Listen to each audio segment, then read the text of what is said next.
Hey, everybody. This is Brett Arnold of Yahoo Entertainment and the New Flesh Horror Movies Podcast. And I'm Mark Dujsik of MarkReviewsMovies.com, and this is At the Movies Again, a weekly movie review podcast where two film critics discuss, debate, criticize, analyze all the movies that are coming out in theaters and on streaming. This week, it's one movie, but we are covering four. The only one that people care about is Christopher Nolan's The Odyssey. We will go into detail on that one, I am sure. But we also have three other releases. One of them a streaming on Hulu called They Fight, and then two indies, The Kidnapping of Arabella and Horsegirls. Both of them are in limited release this week and then expanding throughout the weeks as per usual with indie releases. But the Odyssey is the big one. We've I seen don't it. really have much else to say until we talk about it, I Yeah. think. Mark and I, it's one of those times when I didn't know how Mark felt about it. He didn't know how I felt about it. And then our reviews both posted. And it was like, oh, good. That's how I felt, at least. I wasn't rearing for a fight or anything. I didn't think you weren't going to like it and I wasn't going to like it. But it's just nice when kind of we're getting ahead of ourselves, but it's just universally beloved. It just seems like everyone agrees, yeah, this is top level filmmaking, the same way that we all felt when Oppenheimer came out. So it's exciting. It feels like Nolan's on the hottest streak of his career right now, and his big blank check movie was The Odyssey, a $250 million budget epic version, and he still managed to make it. Well, yes, it is a blockbuster spectacle that delivers, but it's also a Christopher Nolan movie in all the ways you'd expect it to be. And I'm so excited to talk about it. Should we just get into it? I think so. Okay, here's the trailer for The Odyssey, which according to YouTube was uploaded 6 months ago. And now we're here. It's finally here. Here's the trailer for The Odyssey.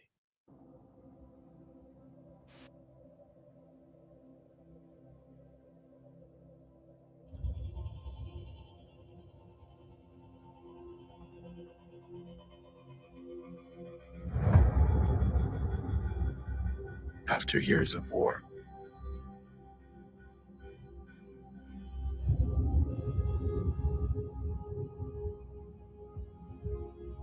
no one could stand between my men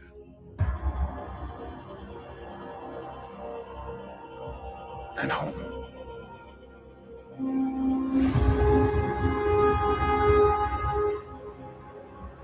Not even me.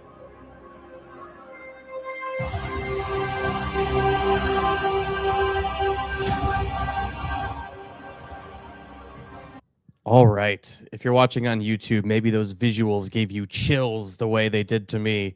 Because did you also see it in 70 millimeter or no?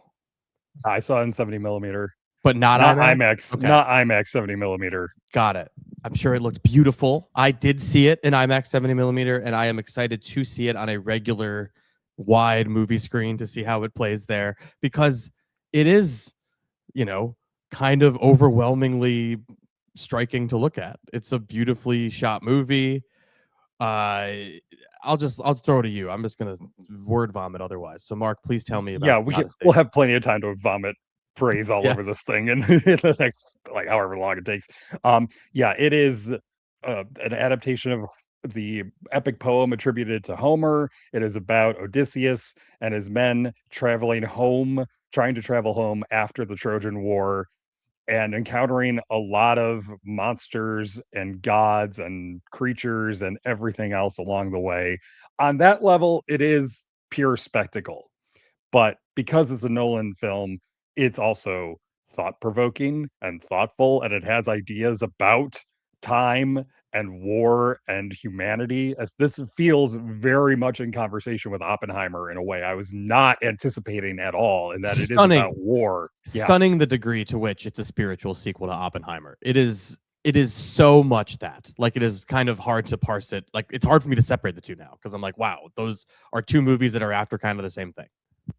Yeah, it's about what humankind does to itself and to each other, and what sacrifices and costs we're willing to make and pay in order to, say, win a battle like Troy, the siege of Troy, which is the plot is kind of it's copying what the poem does, which is it starts off with people telling stories, including in Ithaca, where Odysseus is king, but he's been gone for almost 20 years, and it's people telling stories about that and trying to figure out what happened to Odysseus because he's been gone this long. The war ended 10 years or so prior, and then it's Odysseus on an island alone with Calypso telling stories about his exploits, and then this one trying to figure out what happened and why he is where he is. But it takes these big epic stories and brings them right back down to earth. And so Agamemnon's war with Troy isn't just about Helen, it's about trade routes. There's a practical economic reason for this war. It's not the thing George of Lucas glory. vindicated again. Yes, twice with Minions and Monsters, and now this. We have George Lucas vindicated a couple times.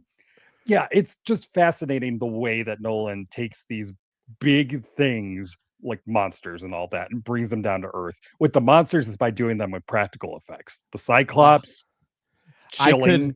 I could talk about the scene with Samantha Morton, which I don't know how Yes. much I want to say about certain things, but like there's a scene that is the most horror you've ever seen Nolan go, and the use of practical in-camera effects in that scene and what's going on and the way the camera moves. I was just like, I can't remember the last time I was that giddy in a movie theater watching something like Nolan's doing a horror sequence. This is awesome. That's how I felt throughout this movie. You could argue that every set piece here, beyond the fact they're great and they're great in different ways and distinct ways, there's something about them that makes them stand out. They are all almost horror sequences. Yeah. The Cyclops in the cave, it's all in darkness and shadow. It's also and so sad when he's like crying in the corner and it's just like, oh my god, yeah. It's just like I'm just like, this whole movie's about children and innocence and so much. It's just so fucking good. I can't wait to see it again. Oh my god.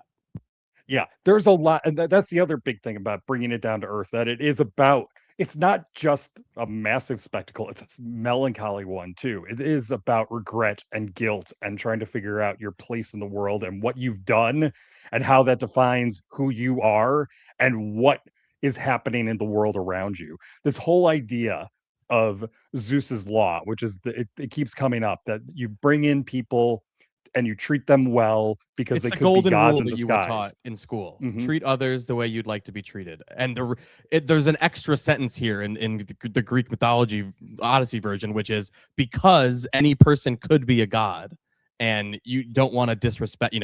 You'd really show your colors if you disrespected a god. Exactly. And so this is just this idea of, if you break those rules, what else are you willing to do and what cost are you going to end up paying for doing that? I'm stunned at just how many ideas there are in this, while also being a grandly entertaining film, which is about big set pieces with a lot of impressive special effects, all done, I think, mostly done in camera. There has to be some visual. There's definitely the whirlpool. There's got to be something there. And even like the Cyclops, which is played by a guy, like it's done combination. A guy, Bill Irwin played him. A giant animatronic puppet played him. And then you have to imagine there's also shots where it's digital, and that's fine because that's how it should be used. Like, exactly. To clean up practical things, look better, right? Yeah, to clean up like where things come up short in the practical side, or just to to make sure the whirlpool kind of fits in with the rest of the sea. This is a film where they actually got boats out on the sea with the cast, and shot them sailing these ships. Yes, like how you could take it for granted just how much work and effort went into doing these establishing shots, and those scenes at sea when they're in the storms and everything are also very terrifying. I assume that was all done on a soundstage, but it's still. I can't stop thinking about the Trojan horse sequence and how they keep cutting to them inside of it. Oh, and yes. I'm just like, this is the fucking best. This is so cool. But you're right. It is like achingly human and deeply moving, I found. And the way that he boils down the famous Trojan horse sequence and the idea of the Trojan horse and what it stands for, the way that he like basically this is like, he sees this deceit as like ground zero for creating this unfair, cruel world that we now live in. So it's like Odysseus like reckoning with not just his own shame, but like everything's different now because of this, which is where these fucking Oppenheimer parallels come in, where I'm like, this is the same movie. This is, He made Oppenheimer again with Odysseus as the guy who feels bad for ruining the world with his creation or whatever he did.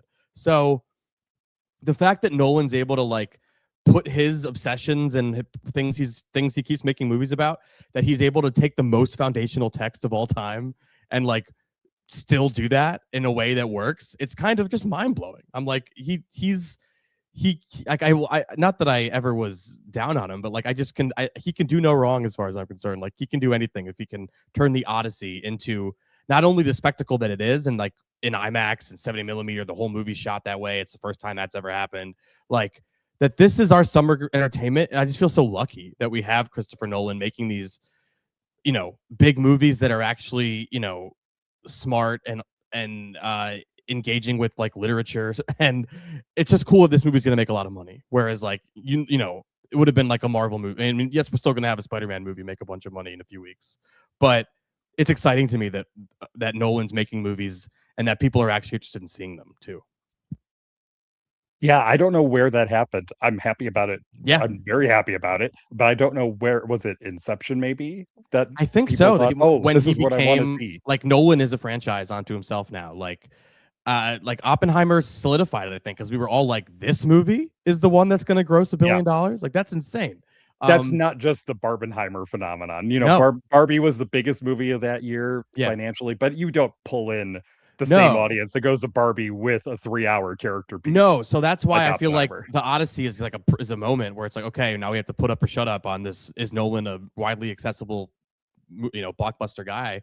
And the answer is about to be yes. Like this, I think he is. It's going to be huge. It's going to open to $200 million worldwide. Apparently, like it's going to be his biggest opening. That's not a Batman movie ever. So like, it's just, that's neither here nor there. I don't know why I'm talking about that. No, that's not what I want to talk about. But it is important. It is important. It is important that we have films that are giving us what we expect in terms of epic storytelling and visuals and all of that. But we also have one that it's full of ideas that you're going to be, pouring over. Yeah. And trying to figure out exactly how these things connect and that it fits in so well with Nolan's work.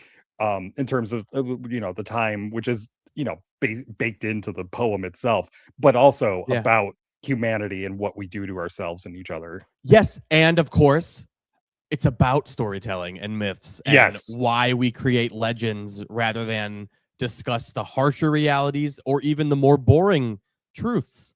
Like Helen of Troy's beauty is the reason, or maybe it's just trade. It's not like when you tell the story and it makes it more interesting. So it's engaging with this thing on every possible level, including that it's more about like the contemporary world than it is ancient Greece. You know what I mean? Like they're talking about the sea people all the time, and it's like clearly about fear of immigrants, and the where they live is just full of like veterans from foreign wars that have decimated people, the community. So it's like this movie is speaking about our times as well as it is adapting, ancient times. So it avoids the problem that Dune had for me, Mark, which like Dune is such a foundational story. Frank Herbert's Dune, so influential that so many movies and works that we know as classics, like Star Wars, are influenced by Dune. So when Dune came out, it was hard for me to get into because I'm like, I've seen this story before. It's not grabbing me. And because Nolan is able to like make this a Christopher Nolan movie in addition to the big Odyssey spectacle, that's like he avoided the problem of the year text problem, where it's like, how do you adapt something that's been adapted so many times, or not even adapted, but like has seeped its way into all, just like storytelling. So I just think it's an amazing achievement on goddamn near every level. It's a blockbuster epic. The score, Ludwig Göransson going hard, doing the bow noise that happens, and just the way the score integrates with the sound of the movie. He loves doing that. I don't know. I could talk about it all day. What do you want to say? There are times I didn't know if it was actual score or if it was part of just the ambient soundtrack of what's going on at the time, like during the Troy sequence, which is incredible. I really love the idea you brought up about the stories that we tell and why we tell them, to make things easier and to also not just to bolster up things like, the Trojan horse was this grand strategic coup, but it also meant that a bunch of men were stuck inside a wooden horse for days Yeah. and had to relieve themselves all Yeah. over and were And like sweating some and people died in panicking. there. Like, Yeah. yeah. Yeah, the first day we had to figure out how not to have people drown who were in the bottom. Like it's so good. And I think it just keeps bringing it back to the idea I said. It just brings it right down to earth. It makes it comprehensible to us. It makes this grand epic poem that's been around for centuries, millennia really, and it makes us realize, oh, this is why it's important. It's not just important because it's, foundational piece of literature, is because it has something to say about us, and it has something to say about who we are and what we do and why we do it. Yeah, Nolan did that really well, and you're right. It's adapting the work, but it's also putting it into a context that we can really understand and appreciate, but without changing the story. The story is still the same. It's And just seen through different eyes. I don't even know how to say this, but there's also like a meta-textual another layer for it to me, where it's like now we're watching the Odyssey in 70 millimeter IMAX, and Christopher Nolan is the orator telling us the story, and it's like, it's just fucking cool, man. Matt Damon, career best performance from Matt Damon. He's Just very so good. just so good. Anne Hathaway, fantastic. I will say I was underwhelmed by Tom Holland, who I think is out of his depth here, and just kind of outdone by several A-listers that are in this movie, and also like Himesh Patel, who gets to be like one of the top billed people in this movie, actually. And he's very good. Yeah, Samantha Morton, small scene but impactful. Everyone's good. But yeah, or except Robert for Tom Pattinson. Holland. What do you think about Robert Tom Holland? Oh yeah, Robert Pattinson. Real quick, Robert Pattinson, the slimiest, but also most pathetic guy. I really like the character. By the time the weapons are falling through the floor and he's just yelling, "Grab the maces! Grab this! Grab that!" It's like he's the most hiding in a corner. The most skis ball dude ever, and he has so much fun playing him. But yeah, the only person I was like, this is kind of a wet blanket is Tom Holland, but it's part of the role a little bit. I don't know. Yeah, I think also, Brett, I think he does get into that role as it goes. I think by the third act, I think that character, and I think it's because the character is different at that point too. And I think he does well in that third act. He does kind of stand out a little bit, but not in a distracting way. No, just like, I'm happy. I think he's kind of happy for him, but like, yeah, he's kind of aging out of being able to play the teenager, which is, they'll have to figure that out with Spider-Man, I think. Maybe. I have to imagine they'll let him go. I'm trying to remember where they're at in the timeline with it. I don't know, but they got to let him go, man. It's going to be so long since that first one already. He doesn't have to let him go. Tobey Maguire played Spider-Man after high school, and as You're right. That's all. They just have to figure that out. I don't remember if they're still in high school now. This is where I'm at. I don't remember either. I don't remember. But we will know soon, because I'm sure I will be rewatching those ahead of the new one. Yeah. Anyway. But the Odyssey, fantastic. AKA Oppenheimer 2, really good, anti-war epic about the golden rule and how breaking that led to the breakdown of a civil society. It's just like this aching movie that's like kind of like depressing if you think about it in a lot. But then I also think it has that like almost the ending, which is like kind of a different ending than the book. I appreciated where he ended it and like the hopeful nature of that.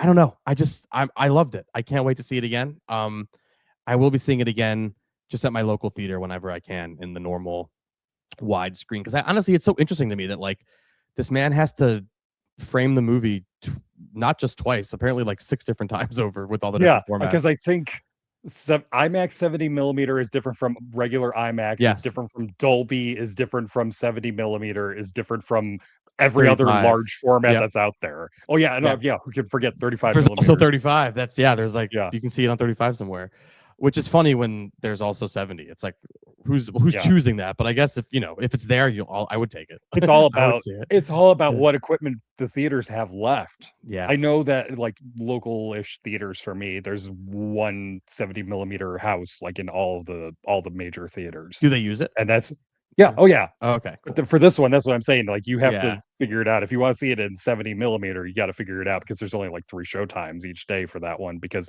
that involves an actual projectionist. Yeah, there's a person there, which God bless them at the AMC Lincoln Square where it's playing in New York in 70 millimeter. It's going all night. It's 24 hours. It's 3 a.m., 7 a.m., and they're all sold out. So I imagine I hope there's more than one guy because that's insane if not.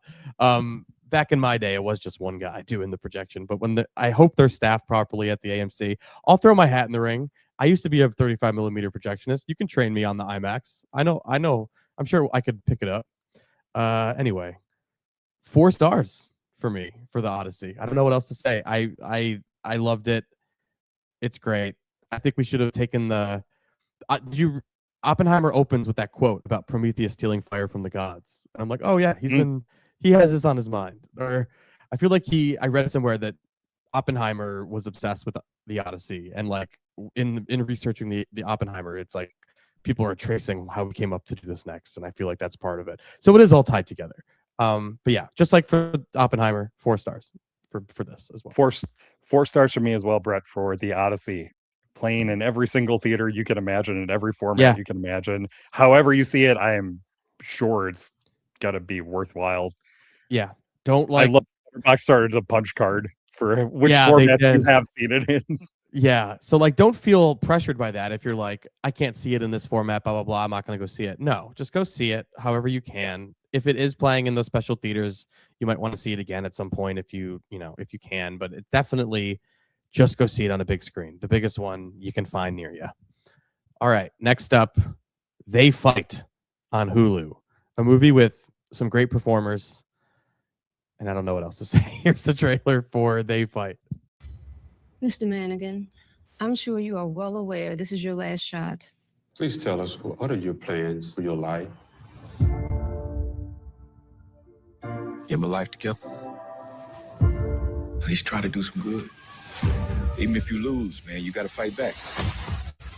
You walked him in here. I'm expecting you to help me train him. Coach? I ain't no damn babysitter. I know who you are. You got no home, nowhere to go, but this gym keeps calling you. Some say you used to be great. Nobody remembers the corner man, just a fighter. Ain't got too many places for these kids to go. They're gonna close it like they close everything else. A very well-meaning movie with a couple great actors that I've loved in other things. Andre Holland and God, why is his name not coming to me at this exact moment? Wendell Pierce. Wendell Pierce, thank you.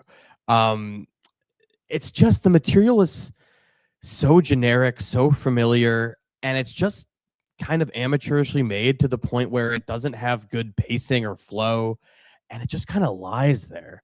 And I felt really bad because I'm like, Andre Holland's giving it his all to this like archetypal character that doesn't have a lot going on.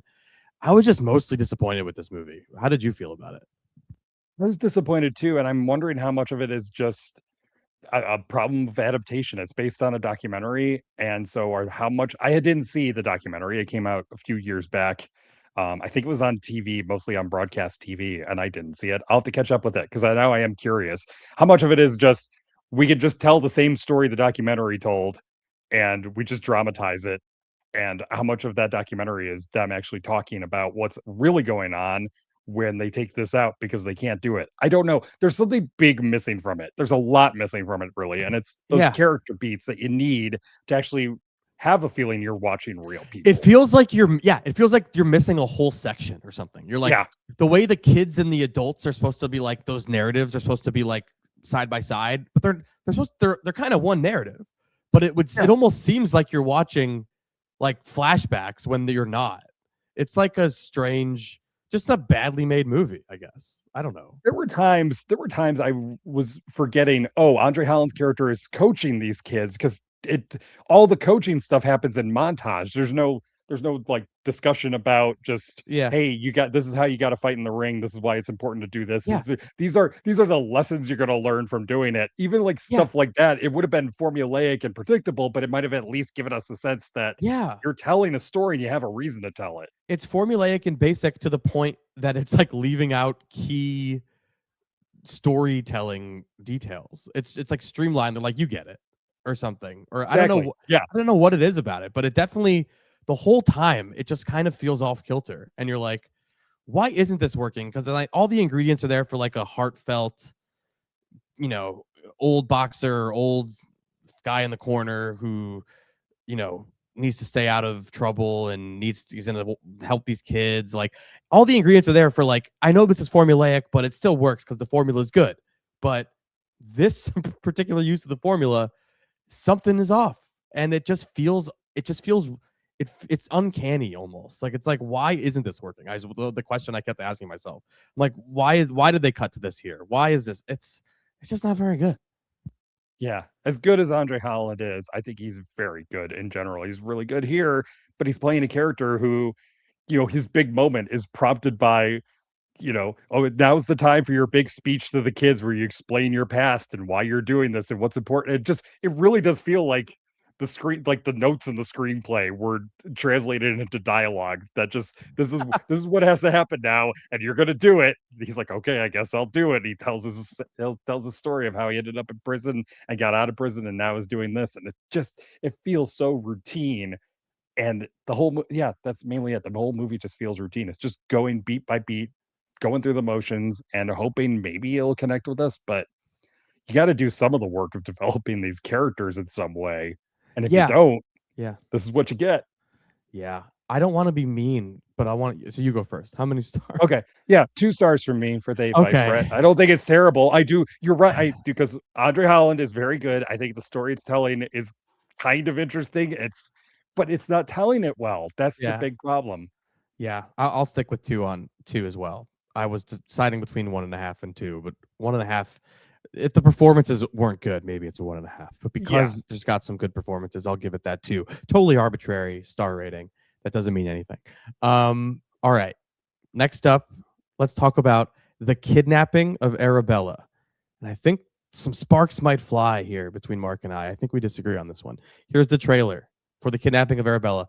This filmmaker, I believe she's Italian, made a movie that I want to say we missed and I caught up with, called Amanda. Or did we? I feel like we reviewed it. Okay, maybe we reviewed it. Okay, I'm gonna look. We'll investigate. But here's the trailer for The Kidnapping of Arabella, the second film of this woman whose name I'll also get by the time you see me again. Papà, c'è Taco King! Voglio andare da Taco King! Mangerai la cena. Se non ci fermiamo, grido a tutti che sei invidioso di Jonathan Franzen. Jonathan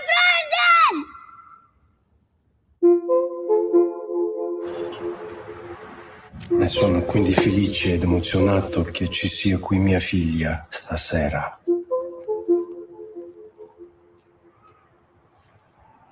Possiamo andare via adesso? Dimmi come ti chiami. Io sono Arabella. That trailer just tricked everybody. That wasn't how that scene goes. Not at all. Not at all. It's kind of the whole point, actually. Anyway, that movie was called Amanda in 2023. I think it came out in America. We reviewed it almost exactly 3 years ago to the date. All right. Carolina Theater Camp in Bird Box, Barcelona. Oh my God. I really like Theater Camp. Great movie. Yes. Carolina Cavalli is the filmmaker. Italian. This movie's called The Kidnapping of Arabella. It does have Chris Pine in it, but otherwise it's all Italian people. I found it kind of cute and transfixing and like quirky and in that, like, I don't know, almost wet, like it's trying to be a certain kind of indie way. I found it charming. You did not. Tell me about it. Yeah, I thought the quirkiness got in the way for me. So the story is woman played by Benedetta Porcaroli, who was also the lead in Amanda in the director's previous film.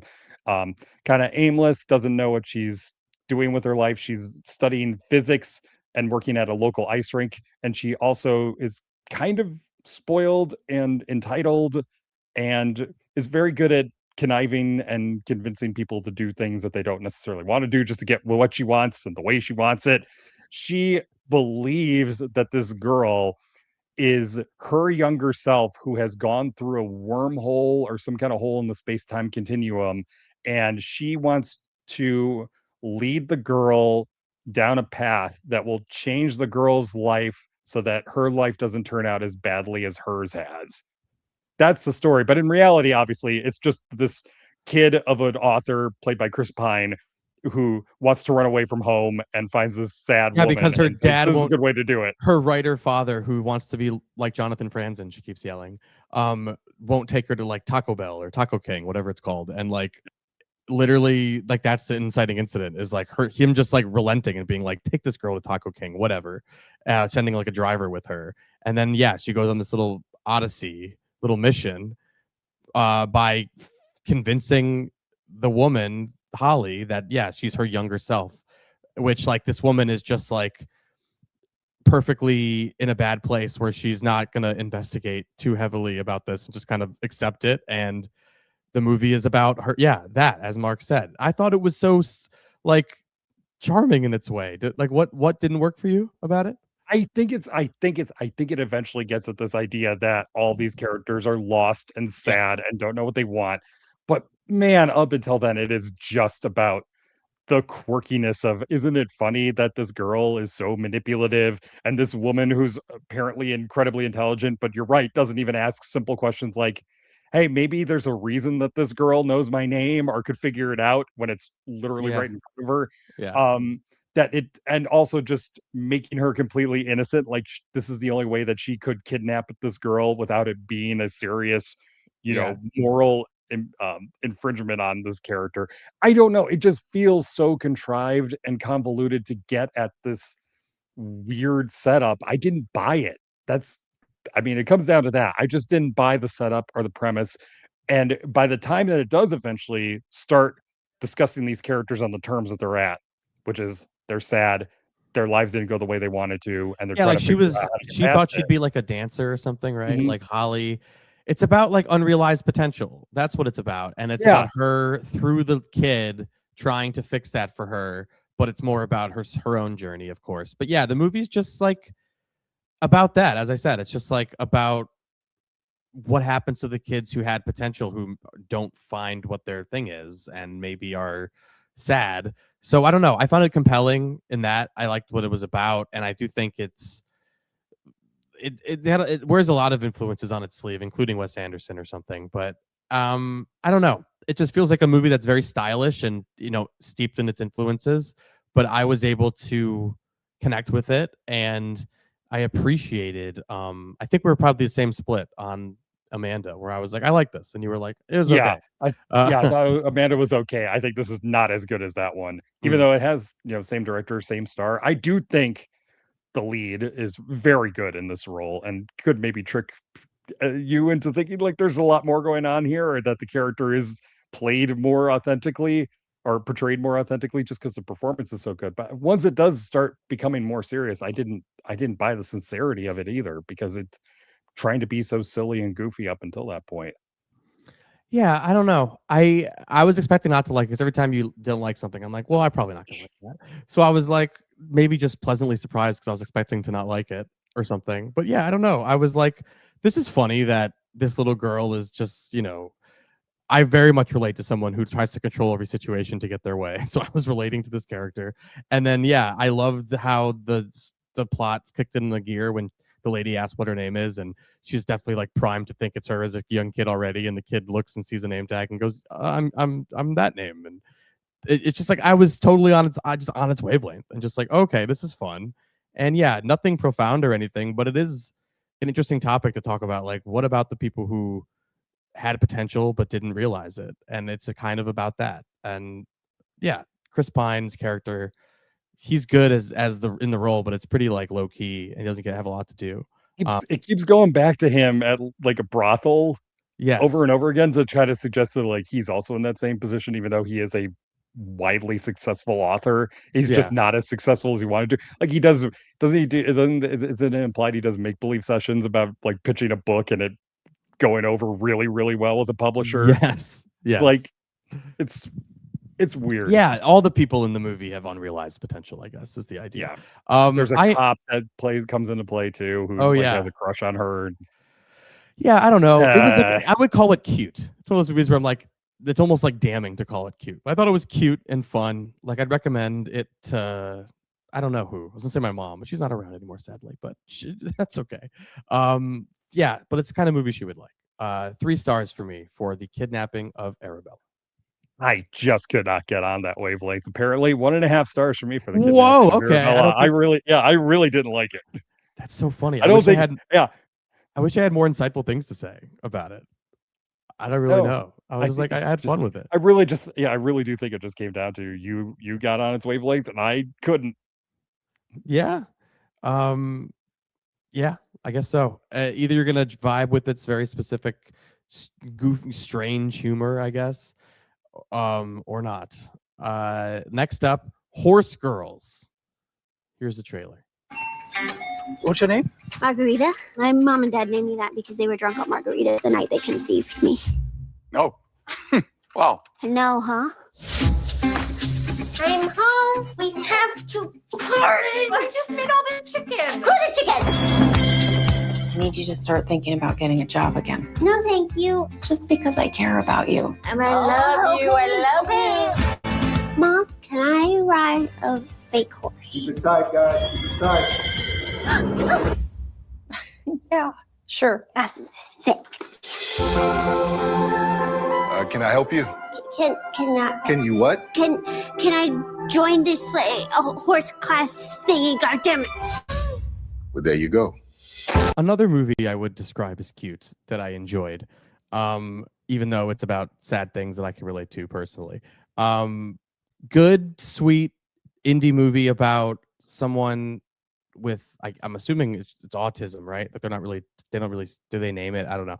It's a character that has autism, and it's about her dealing with, well, the fact that her mom doesn't want, trying to basically assert her independence because her mom thinks she can't do certain things. But at the same time, it's a movie about her dealing with the seriousness of her mom getting sick and her mom trying to like hide that from her because she doesn't think she's old enough to deal with that. So it's kind of a clever movie on that sense. I really liked it. Tell me about it. Yeah, it's very smart about the way that it portrays autism, and it's not belittling, it's not patronizing. It's just this is the character. She's capable. She can do what she wants to do. She can do keeps what telling she needs everyone to do. she meets that her parents conceived her. Yeah. That's why she's named margaritas, because they got drunk on margaritas. Like that's how it manifests, right? Yeah. And there are people who either understand that or they don't. And I like the fact that it focuses a lot on the characters who do. And I like the fact, like we brought up with the mother, that she does want her daughter to get a job and to work so she can support herself when it comes down to eventually that she's going to have to support herself. But she also does treat her in a way like a child because, in a way she is not in a way, she is her child and she's trying to protect her. But there are all these other characters who do look out for her, like the manager of the store where she ends up working. He just is like, yeah, you can do this job. I know you can do this job, and I'm going to let you do this job. And the coach at the, what do you call it? The hobby horse dance class that she ends up in, she ends up skipping like her last part of her work shift to go to this hobby horse dance class because that's what she wants to do. And he just treats her like exactly how she is. Like, yeah, you're very good at doing this. I know you like this.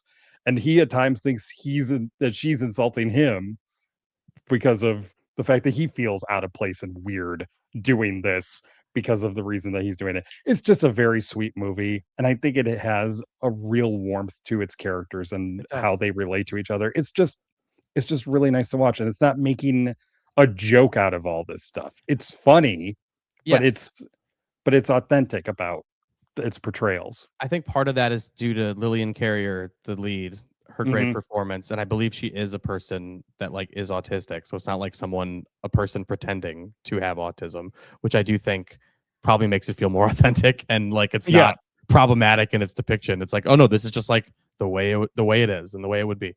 Gretchen Mol's in this; she's really good. Yeah, it's good. Just a sweet movie, that is about a very real subject that you don't often see in film, and it's very, if you do see it in movies, it's often depicted poorly. So it's I don't even know. Like an I Am Sam or something is what comes to mind. That's one that comes to mind. There was one I missed, but that music, that the one with that Sia apparently was not. the one where I Sia still had to haven't like watched it. me neither. So Sia had to apologize for making a movie about autism, and her apology ended up getting her in more trouble. It was so funny. Anyway, Horsegirls, 3 stars for me. Very easy to recommend. Cute, good movie. Yeah, 3 stars for me too for Horsegirls. All right. Are you Hey. ready to recap? I am. First off, the Odyssey, 4 stars, full 4 stars, full marks from both of us. They Fight, 2 stars from both of us. Split decision on the Kidnapping of Arabella, 3 stars from Brett, 1.5 stars from me, and we agree on Horsegirls, 3 stars from both of us. All right. I'll jump to the YouTube comments. I remember I was supposed to do homework and come up with an answer for something, and I didn't do that. So I'll skip right over that and go to the new comments, and I will continue reflecting on what was the question? The best American movies? Most Yeah, the American movie. movies. I Or was the gonna have one a that- I was gonna have a really good answer. I just never thought it up. Too bad. I'll continue thinking about it. The further we get away from it, the funnier it will be. The real question about Moana is, will my kids still be frightened by the crab? The end of time travel, I have to say, yeah, because it's the same fucking crab. unless same your design. yeah, unless your kid grew up since they saw Moana last, then maybe not. But it's the same crab, same performance. And now the crab is interacting with real human beings instead of animated characters. Yeah, so it's it might probably be even more scarier. terrifying. Yeah, it's scarier. Carrie Mulligan said, Night Nurse felt like a demented male fantasy, but then I realized it was written and directed by a woman, so I was reading it wrong, but I admired at how unpredictable it was. I noticed that an Indian film made a rare appearance on Roger Ebert's website last week. It's a female-driven action film called Alpha that I liked a lot, as did the Ebert critic, but others aren't being too kind to it for every reason. It's part of their Yash Raj spy universe franchise. I am so out of the loop on Indian cinema. I know. Mostly. I saw Triple R because that was like a sensation that everyone saw it. I saw everyone it. Yeah. saw it, and then I'm And just they bad actually about let people see it. yeah. I'm just bad about catching up with the other ones, and they're often like a big, they're often 3 hours plus. So like, I'm always like, is it good enough for me to go? And often the reviews are like, no. So I try to be more discerning and just be like, oh, this one's getting raves, so I'll go. But I do try to go. That I haven't heard of that one. I'll take a look and see what that's about. Yes, Known Pleasures mentioned that Evil Dead Wrath comes out in 2028, starring Zach Gilford of Criminal Minds. So looking forward to that. Nelson, the Nail Dog, said, as a 40-year-old who has been with my wife since I was 19, I found the invite. Oh, this is an older. He commented on an old video, but it's a new comment. Well, I like the ending a lot. I do think it plays it a bit safe, and I think the most interesting story is exploring what actually happens if they go through with it.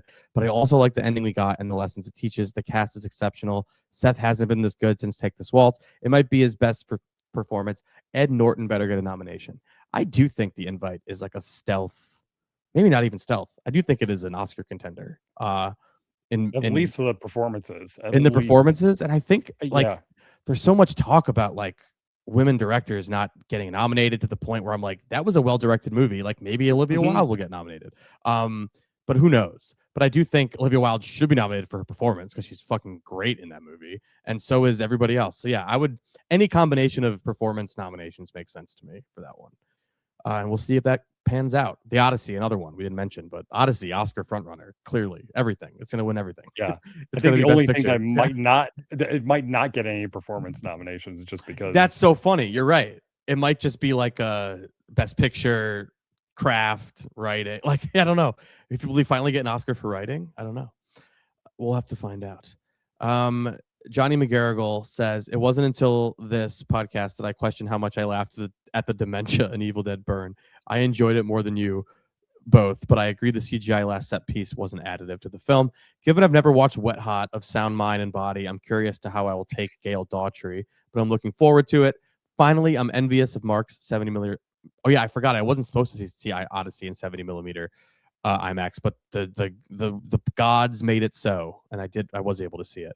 But yeah, he said he was jealous of Mark's 70mm Odyssey. I think there's one, maybe two such screens in all of Ireland, and same for IMAX. Nearest to me is a 90-minute drive, so I've settled for a reclined seat locally Friday at 5. Looking forward to a 30-minute discussion here after. 20 minutes or so is what we I did. think it was about 20. After 18, it was fine. It was good. We discussed it well, yeah. I think. I don't know. We could talk about it for another 30 minutes. Yeah, I could have talked about it some more. MWS says, I also didn't like the new Moana, but I don't think it's too soon for remake. I appreciated the opportunity to see Dwayne Johnson in the role again. I suppose it's a catch-22. Put the movie out now, and people will say it's too soon. Everyone's still alive. They should have waited a while. Release it later down the road, and the inevitable comparisons will come up, which won't be in the new cast's favor, aka he's no Dwayne Johnson. And please, no Moana 2 remake. One of those was enough. If they wanted to be funny, they could announce one as an April Fool's joke. Well, considering Moana bombs since this comment, I do think that would be a funny April Fool's Day bit for them to say they're making Moana 2 as a live action movie. But what they really should do is make Moana 3 and actually make it a movie and less the TV show strung together, even though I thought it was fine. That would be interesting approach. Leonardo Lopez on Sunday the 13th, he watched Evil Dead Burn, and 3 days beforehand, he watched every Evil Dead movie for the first time. Ooh. And wow. And this entire series has been an absolute blast. Regarding Burn specifically, I thought it was able to use its idea of a broken family to paint the Deadites as a reflection of the idea of the family's love for each other completely withering away and burning up due to the loss of the precious son, without it ever beating you over the head with it, because it still portrays Deadites as largely feral beasts as they always have been portrayed, along with the added bonus of making every Deadite looking slightly burnt even when they aren't subject to any kind of burning. I also think this is the best balance of horror and humor since Evil Dead 2, with a good chunk of humor coming from the family's morbidly comic viewpoint on death, especially during Will's funeral scene and the following crematory scene. Oh, the funeral scene where the construction is too loud. That was pretty funny, actually. It also features some of the best uses of the franchise's best horror attribute, which is the use of items around the characters as horror weapons. I also appreciated that a good chunk of the horror is linked around some form of burning or fire, making the burn in the title feel linked to the film's identity instead of being superficial. I also appreciated how the entire series has made each film feel different from the last and keeping the formula fresh, rather if they are completely comical or more serious. I think it's necessary for a series of films to feel like its own unique experience, and it's a credit to the filmmakers of this series that they never go too far without being different, that it ends up making itself look unrecognizable from where the series started, like something like Joker 2. In an age where Hollywood is pumping out remakes and franchise films that seem actively afraid to try anything new and sticking only with what has proven to work before, it's all the more inspiring to see a major IP like this take so many chances with its stories and paying off every single time. To me, the weakest film is the 2013, and even that film is still a solid 3 out of 4. I was thrilled to have finally given these movies a watch, and I find this series to be the most consistently well-made series of films I have seen in a long time. Even something like Scream had Scream 7, and Toy Story had the Lightyear movie, or as it should be called, Buzz Lightweight. That was a good one. I like that. And Burn is yet another delightful addition to the Evil Dead legacy, and I can't wait to see what Wrath has in store. 3.5 dishwashers out of 4 from Leonardo Lopez. Thank you for that review. You're basically the third member of the show at this point. I feel like we do read your reviews often, and we love it. Wouldn't have it any other way. I didn't like Burn, neither did Mark, but my buddy Jesse did, and we talked about it on the New Flesh podcast that just came out today or the day before this one dropped on Thursday. So check that out if you haven't yet. Leonardo Lopez. You may enjoy the conversation because he liked it more than I did. Ed Douglas says, is there a movie podcast not affiliated with Richard Roper? Oh, I guess all of them. I don't have to see the new Moana to demean its director. It's pretty obvious to me that he got the gig from his longtime association with Lin-Manuel Miranda, and nothing about his resume would make him suitable for a movie with so much CG and visual effects. I saw a trailer in front of Toy Story 5, and it looked so bad that when I looked up who directed it, I just knew it was going to be bad and skipped it altogether. Damn. Yeah, I mean, that guy did suck at directing that movie, so I don't disagree with you that I don't think he was suitable to do a movie that was VFX heavy, because it looks like it's just one of the worst looking movies I've ever seen. Really ugly. Yeah, but how much of that is just cutting corners too? Because that too. I mean, I keep seeing the clip going viral that's like The Rock singing the song, and he says like, yeah, the stuff on my skin, but it's like on rocks behind the him. rocks behind him. It's like, because I guess they didn't want to do the close-ups of his chest because it would like, be complicated. They didn't even care. The fact they didn't even care to like rewrite the line, or like, it's just like the laziness of like, who cares? Yeah. And like the line about, don't mess with Maui when he's on a breakaway. Back in the cartoon, he does like a breakaway in a basketball sense, and in the movie, he just stands there. So it just doesn't work. It's a lot of like the Aladdin remake where you can't. I actually never saw that. Oh, you didn't? Oh, it's bad. It's bad. That was back when I avoided bad movies instead of watched everything.